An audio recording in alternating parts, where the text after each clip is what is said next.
As if to add insult to injury, no one even questioned where Maid Marian had gone that day. Lady Cluck was prepared to answer in terms neither Prince John nor Sir Hiss could refute, that the maiden was ill-aimed with women's difficulties. But nobody cared. Perhaps that was because everyone, even the otherwise terrifying rhino soldiers, was using all their energy to avoid the prince and his latest tantrum. His shrieks could be heard throughout the castle. His claws had already torn through a priceless Norman wall tapestry. Maybe Sir Hiss shouldn't have said "I told you so" quite so many times, or even once.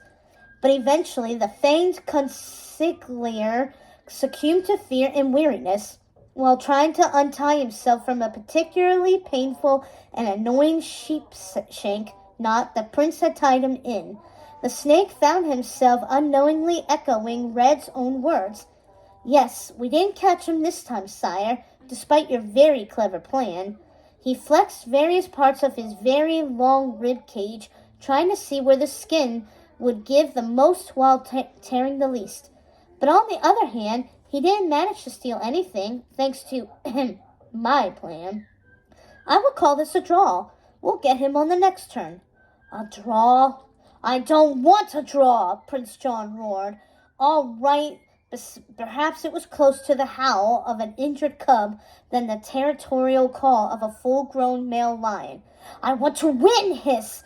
What would Mummy think if I lost to a stupid fox?" Personally, Sir Hiss didn't think Robin Hood was all that stupid. In fact, he seemed to be even cleverer than most foxes, and that was saying something. "We need something to draw him out into the open. Something where he will have no chance of escaping," the lion said thoughtfully after a blissful moment's silence.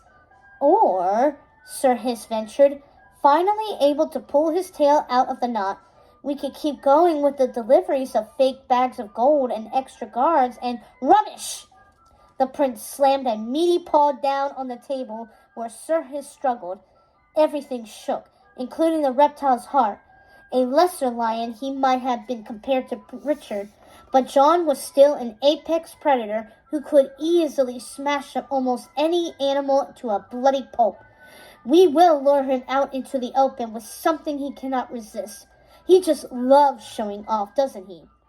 He can't just hold a guard at dagger point. He has to do all those tricks with his bow and arrows and—" "That's it!"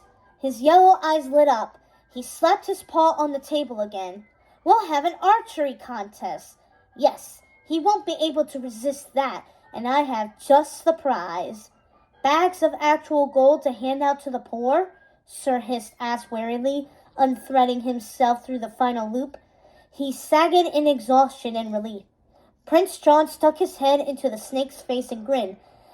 "A kiss from our own beautiful fox, Lady Marian. No warm-blooded fellow could resist such a reward." "Your niece?" Hiss asked aghast. "That seems inappropriate. And what if Robin Hood doesn't win? What if it's the sheriff or some other lowbrow?" "Robin Hood will win. Don't be daft," the prince said, turning away, already thinking about other things. In his mind, the whole thing was already decided and practically carried out.